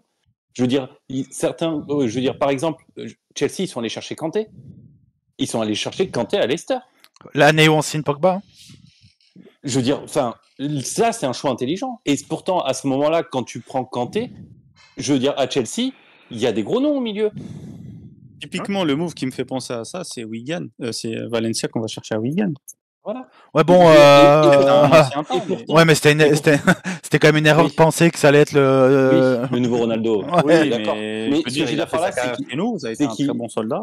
Il existe beaucoup de joueurs qui vont venir faire le boulot, soit parce que ils vont faire au minimum ce pourquoi tu les as recrutés, soit parce que tu as eu l'œil intelligent et qu'ils vont monter un peu. Mais ces joueurs-là, ils sont dans une range de 15-20 millions à 30-35. Aujourd'hui, ouais. Et il est faux. Mais on en a besoin. C'est des joueurs qu'on n'achète pas. Parce qu'on ne sait pas acheter comme ça. Tu te dis même, tu sais, des gars, tu vois, par exemple, un Daley Blind ou des gens, on le faisait un peu quand même avant, on le tentait un peu. Mais là, ça fait depuis. Le faisait. Mais depuis Murto, on a des mercatos et des contrats qu'on donne. Je sais plus, je rappelle, j'ai pris tellement de notes, donc je sais plus si je vous l'ai dit, mais depuis que Murto est arrivé, il a donné à 5 joueurs plus de 20 millions par année. Je vais te les citer, je crois. Donc, Sancho, Casemiro, Varane, voilà, Ronaldo. Exactement. Le dernier. Rashford. Ah bah oui, Rashford. Et 20 millions par année dans un club qui a gagné un titre les 5 dernières années. Et en fait, depuis que Murto est arrivé, donc en plus de ces contrats catastrophiques, on signe des mercatos où honnêtement, hein, je me demande pourquoi on paye des scouts. Parce que, oui, c'est ce que je te disais. Parce que les mercatos, tu as besoin d'un gardien qui joue au pied, tu vas chercher Onana. Très bonne pioche.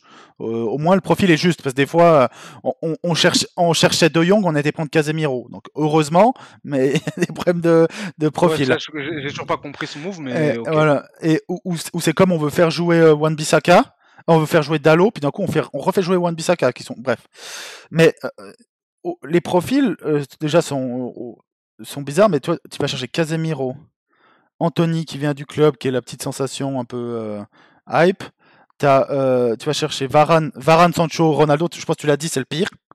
C'est un mercato d'un enfant de 4 ans. Il n'y a pas besoin de scouts.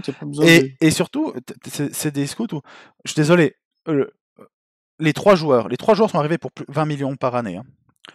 Et je peux te dire quand même, les 3 joueurs, et ça va me faire mal parce que je vais critiquer Sancho. Quand Sancho arrive, il y a des problèmes de comportement à Dortmund, il a des problèmes de comportement chez nous. Quand Varane arrive, il peut pas enchaîner les matchs parce qu'il se blesse tout le temps. Et qu'est-ce qui arrive? Il se blesse tout le temps. Quand Ronaldo il part de la Juve, il y a des problèmes avec le club. Il a un ego qui est surdimensionné pour l'état actuel du club. Qu'est-ce qui arrive chez nous? En fait, on se plaint de choses. Aller plus loin. Il allait signer à City. Ouais, alors ça après moi je lui en voudrais pas, donc pas tant que ça. Oui, non, mais je veux dire, à la base il signait même pas chez nous. Si, moi je l'en aurais voulu. Oui, mais au final c'est pas ça le problème que je veux dire. Débat, c'est encore pire parce que c'est le troisième joueur ces dernières années qu'on signe parce que City veut le signer. On a pris Fred parce que City le voulait, on a pris Maguire parce que Guardiola le voulait, on a pris Ronaldo pour pas qu'il aille à City. Alors qu'à ce moment-là, on avait. Moi, ce qui me choque le plus dans les 3 là, c'est surtout Sancho. Qu'est-ce qui fait qu'il a mérité 20 millions par an en fait? Bah, en fait, le problème, il arrive toujours, c'est que déjà à cette époque-là, Rashford et Martial prennent déjà 15. Donc lui, il arrive et dit, mais attendez, vous me prenez pour être devant eux sur la feuille de match, donc moi je prends plus. En fait, c'est pas normal, mais son agent, il serait bête d'avoir joué le jeu différemment que ce que je viens de te faire là. Oui, non, mais c'est le club. Pourquoi parce qu'on semble aussi, après je pense parce qu'on a fait un peu le tour, c'était plus un exutoire qu'une vraie trame, mais je pense on a aussi un club qui, sportivement, je ressens ça, on est désespéré.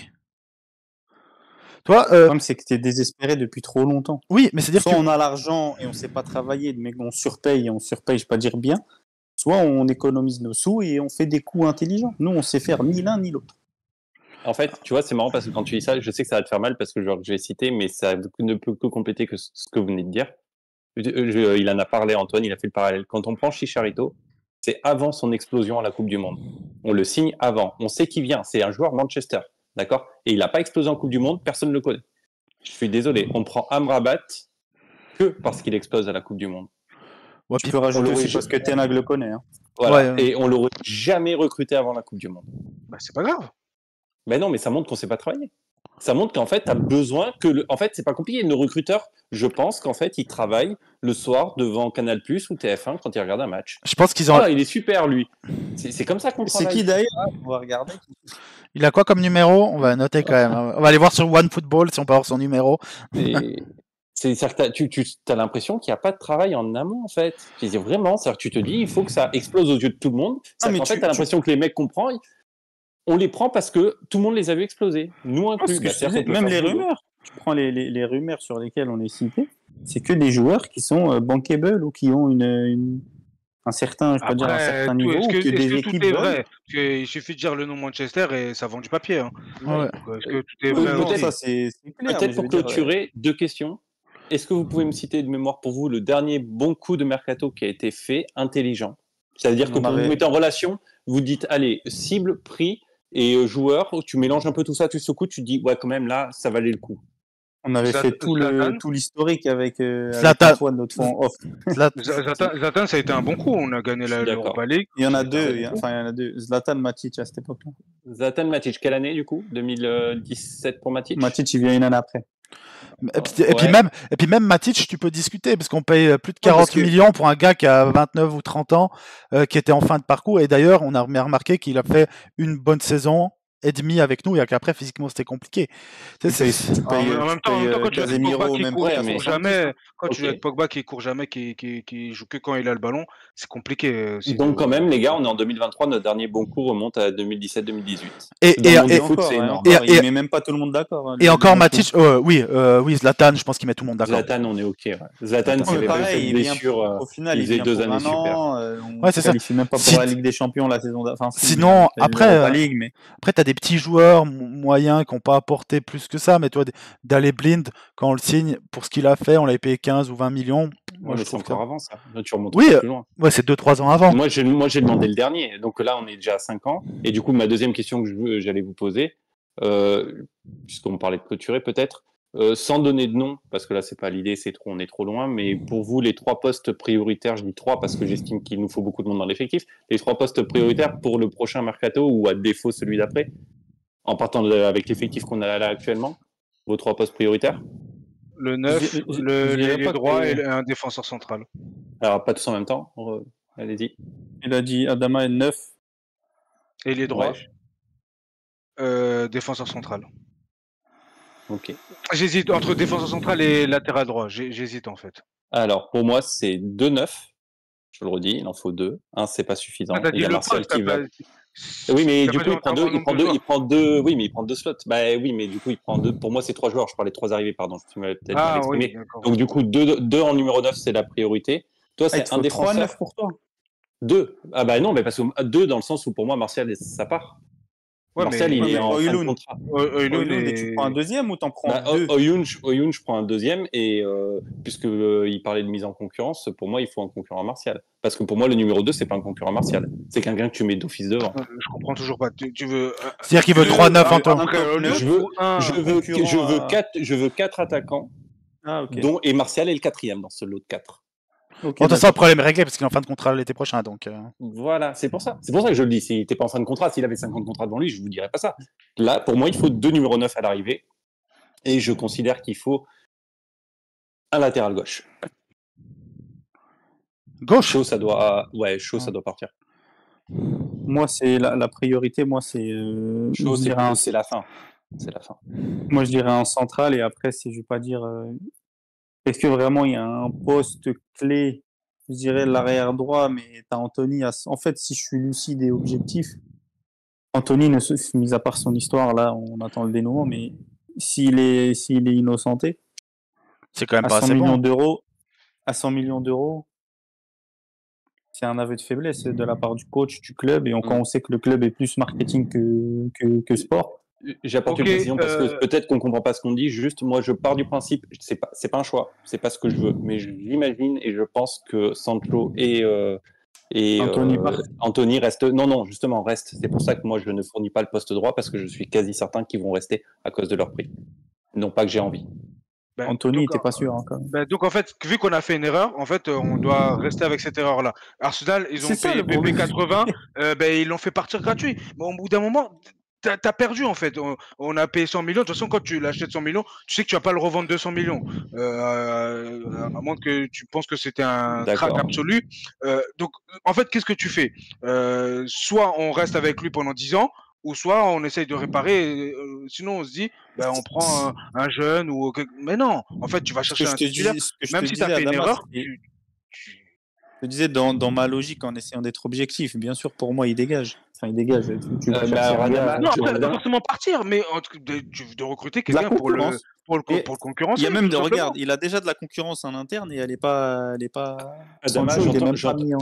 j'entends ce que tu dis. Tu dis payer pour partir de tes erreurs, mais oublie pas qu'un club c'est une gestion en entier et que dans la balance, tu as déjà Maguire à 90 millions qui est dans ce cas-là. C'est-à-dire que là, tu laisses partir 2 achats à 190 millions gratos, coup sur coup. Ouais, donc on fait rien, on les laisse.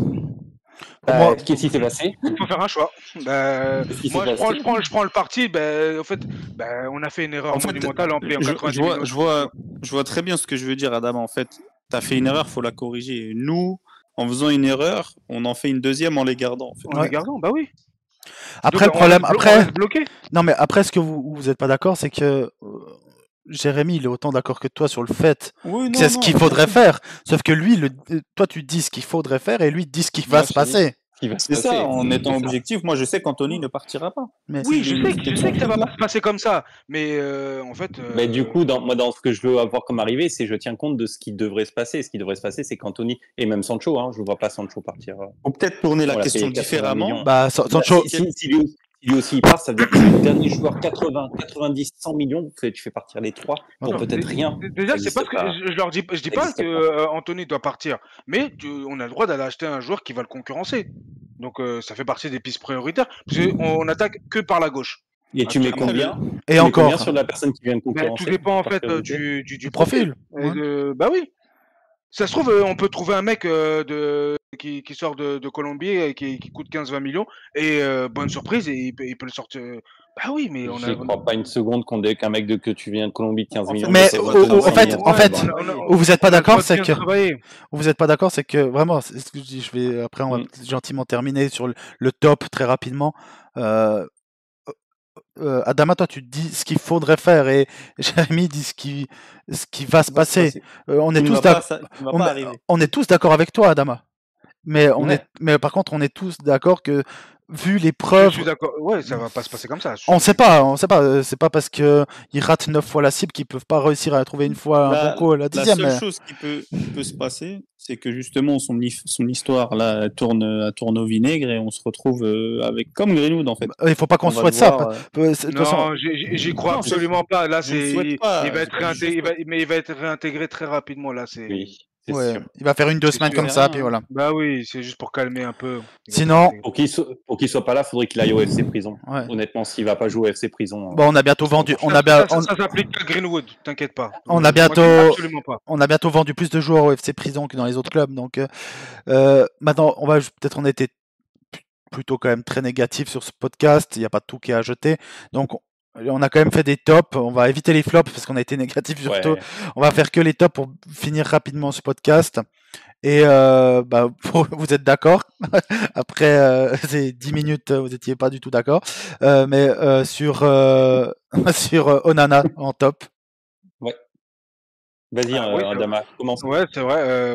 Onana en top. Si je prends en fait l'ensemble de nos recrues et l'ensemble du mercato, moi j'avais dit que une des pistes prioritaires à changer, pas la cible prioritaire, mais une des pistes prioritaires, c'était de changer le gardien. Toi, t'avais même dit 2 gardiens, toi. Hein. Ah ouais, moi, j'étais parti même sur 3 gardiens. Parce que T'es pire que Tenac, toi. et Eton partait. Donc, moi, j'étais sur 3 gardiens, j'étais sur 2 neufs. Non, moi, j'avais fait un mercato où Rangnick, je prenais en fait les recommandations de Rangnick et voilà. Mercato FIFA, tout sauf Manchester, quoi. Mais ça aurait été possible, mais encore faut-il Dans bien un travailler. club avec un des dirigeants et une équipe sportive, un directeur sportif qui bosse. Pas chez Et nous. bon, si c'est déjà bien. Mais bon, pour en revenir à Onana, ouais, donc moi, c'était une des pistes prioritaires. Il règle une partie des problèmes, pas toute la partie. Et pour moi, c'est le point positif, même si on a mis 70 millions sur Mount.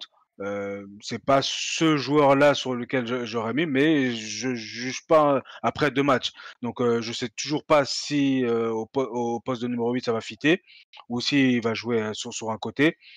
À voir.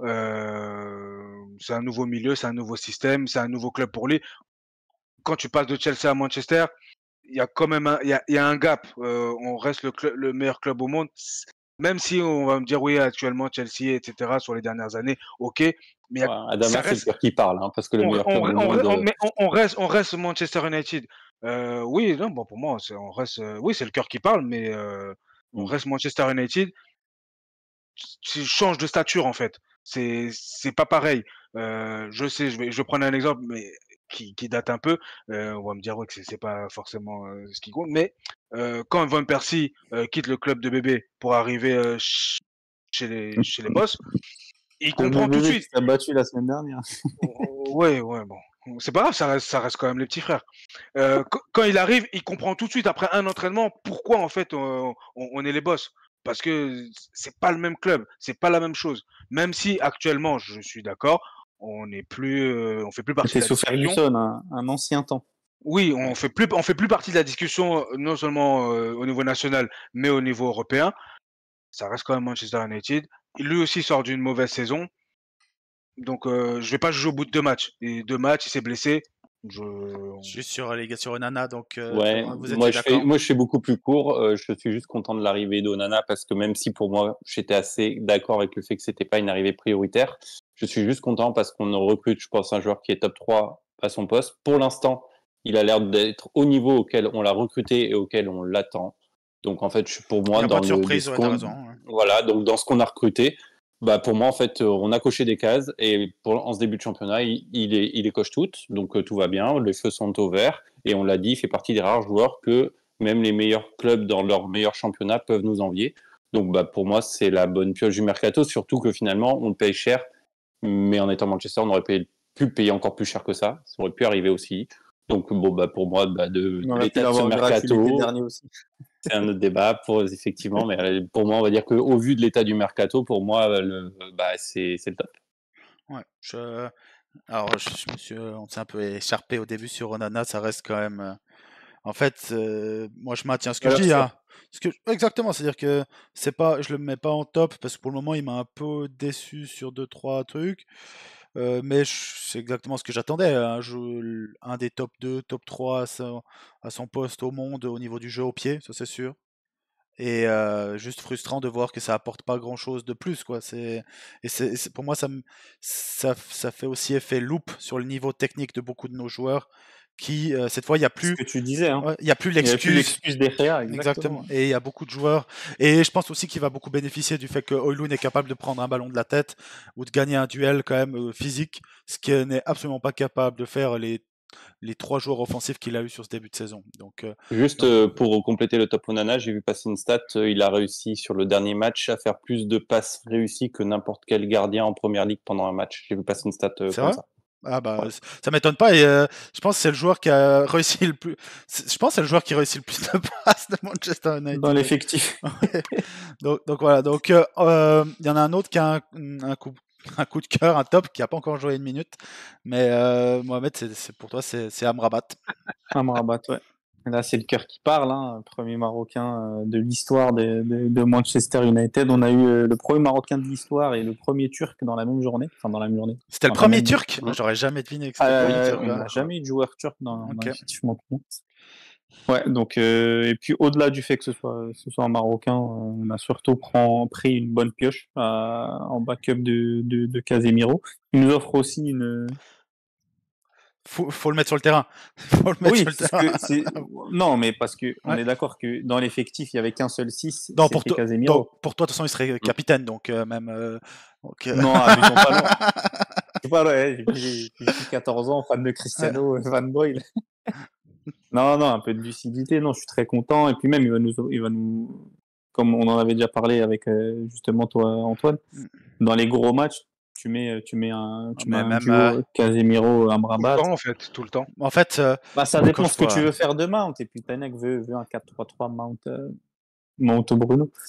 Et donc, ouais, c'est mon flop. Enfin, c'est mon flop. Et ton top. Mais mon flop, c'est aussi Amrabat, même si on parle pas du on va pas faire flop, mais rapidement. Ouais.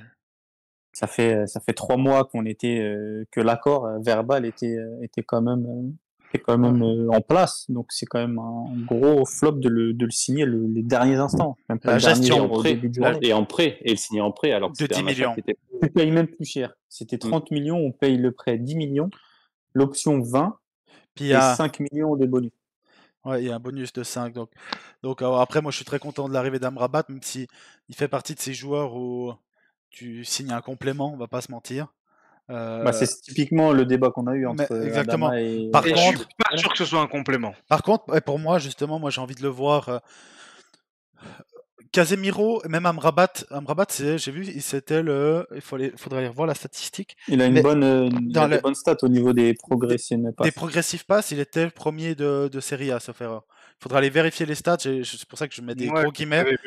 Mais j'ai vu des stats. Il y a un point faible qui va pas vous réjouir, le jeu de tête. Bon, ça va, on a personne. Mais mis à part Casemiro, il n'y a personne. Mais donc, pour un milieu défensif, c'est un petit peu problématique. On mettra McTominay, mais on a préféré le garder. Donc, et moi, mon top, je vais être très rapide, c'est Højlund. J'ai mis en parenthèse le joueur, pas le transfert. Le transfert, c'est Manchester United, quoi. C'est insupportable. Mais le joueur, ouais. Pour moi, c'est ce genre de joueur que tu vois en plus les premières minutes qu'il a fait. Tu regardes ce qu'il fait avec le Danemark, tu regardes ce qu'il faisait l'année passée. C'est dur de pas être excité devant ce qu'il peut faire. En fait, c'est pas ce qui va être. Il a un potentiel pour moi qui est très très élevé. Après, c'est à quel point il va atteindre ce potentiel ou pas. Donc ouais, j'ai vraiment envie d'y croire.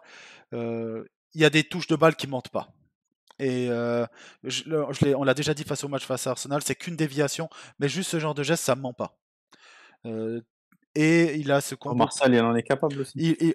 Oui, sauf qu'il a pas. Mais il y a des mouvements d'attaquants. Il y a des. Moi, ce qui m'a le plus fait plaisir, c'est ses duels face à Gabriel. Gabriel, qui est d'ailleurs. Petit aparté, on avait dit qu'il n'y avait pas penalty face à Gabriel pendant le podcast.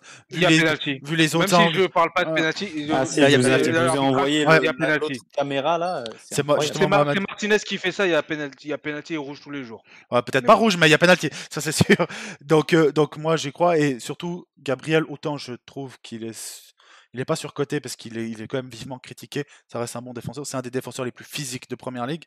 Donc j'ai bon espoir qu'il puisse faire ça parce qu'il y a eu des fois des fautes qui ont été sifflées. Tu te dis, t'as envie de siffler la faute sur le petit jeune, quoi. Mais donc voilà. Donc je suis très content d'Højlund et honnêtement, ce qui me donne envie de regarder les matchs de Manchester United maintenant, c'est de voir Højlund et Garnacho jouer. Ces deux-là, je regarde la composition, les deux sont titulaires ou les. Bouffée d'air frais. Ah ouais, c'est exactement ça. Et Amrabat, ça va être aussi peut-être un peu ça dans une autre mentalité, parce qu'Amrabat va nous ramener.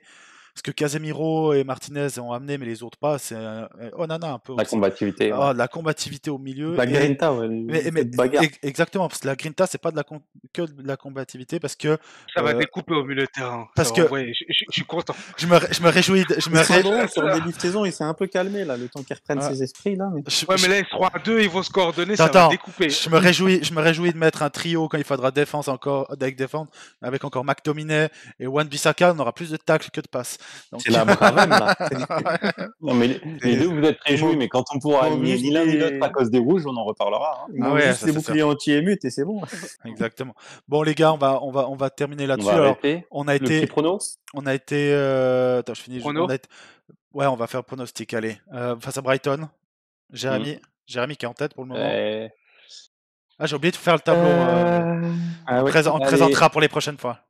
1-0. Pour qui 1-0, victoire pour nous, victoire 1-0, j'y crois au retour, on est en forme et un but d'un milieu. Dis Højlund. Non, Bruno. Bruno sur une passe décisive de Højlund. Allez.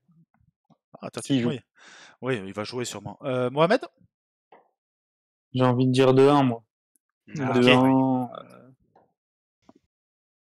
En fait, j'ai envie de dire Sancho pour la belle histoire et en gros, ça Doublé. on se rabiboche, on oublie tout. Doublé de Sancho qui va célébrer devant Ten Hag. Mais je vais dire Pellistri. Tu sais quoi? Si Pellistri il marque un but, hein, tu dis pas les deux. S'il marque un but, je te double les points sur ce match, ok? Ok. Adama? Ouais, j'étais parti aussi sur 2-1. Parce qu'on va encaisser. C'est sûr, ça. En fait, j'avais peur avant le match contre Arsenal, mais là, le fait qu'on ait perdu et comment on a joué, là, je nous vois gagner, parce que je nous voyais perdre avant ça. Là, je nous vois gagner 2-1, difficilement. On va peut-être encaisser le premier but, et après, Højlund va marquer, et Garnacho va marquer. J'aime bien ça. Moi, c'est vraiment un podcast qui est un peu bizarre, parce que moi, je vais vous dire 2-0 pour nous, et doublé d'Højlund, donc je suis le plus optimiste. Plus optimiste. Ah ouais, d'habitude c'est moi. Hein. Je sais pas si le soleil là, il tape en suisse là, mais ouais, je crois que aujourd'hui il y a plus trop de soleil là, on voit. Et surtout, parce qu'honnêtement, je suis pas sûr qu'il joue 90 minutes. Il le fera en 12. Il a pas besoin de 90 minutes. Il n'a pas besoin de 90 minutes. Quand tu joues avec Højlund, tu commences avec 2-0. Et Ferguson va marquer. Oui, parce qu'il est vraiment fort ce matin. Donc, on va clôturer là-dessus. Donc, on était un peu négatif, c'est vrai. C'était plus un exutoire, c'était plus une discussion entre potes que quelque chose de très construit. Préparé, ouais. Donc, on espère que ça vous aura diverti quand même. Je vous invite toujours à nous suivre sur le forum si vous voulez participer au podcast. Hein, c'est un moyen de pouvoir le faire. Posez des questions en commentaire. N'hésitez pas, on pourrait y répondre. Exactement, posez des questions en commentaire. N'hésitez pas. Si vous avez des sujets à aborder. Exactement, des suggestions, des sujets ou aussi des avis ou des fois vous dites mais attendez, il raconte n'importe quoi, c'est bien possible. C'est même sûrement possible. Donc, n'hésitez pas à interagir avec vous. Je vous rappelle, c'est un peu embêtant, mais un petit abonnement, un petit like, ça fait toujours plaisir. Et donc on se donne rendez-vous la semaine prochaine après le match face à Brighton et avant un autre match bien délicat face au Bayern Munich. J'ai absolument pas peur. J'avais juste un petit, je sais que c'est pas le sujet, mais on parlait de Marocains tout à l'heure, là, une grosse pensée au peuple marocain qui vit une tragédie nationale. J'espère que ceux qui nous écoutent, leur famille soit en sécurité. Par chance, la mienne, j'ai pas de famille à ce coin-là, mais en tout cas, courage. Grosse force au Maroc et au peuple marocain en tout cas. Très bien, tu as très bien fait de le rappeler. J'ai même les frissons quand tu l'as rappelé. Donc, courage. Et puis, en espérant que Manchester United puisse vous aider à vous changer au moins l'esprit un petit moment. Je vous souhaite une bonne soirée, une bonne semaine et à bientôt.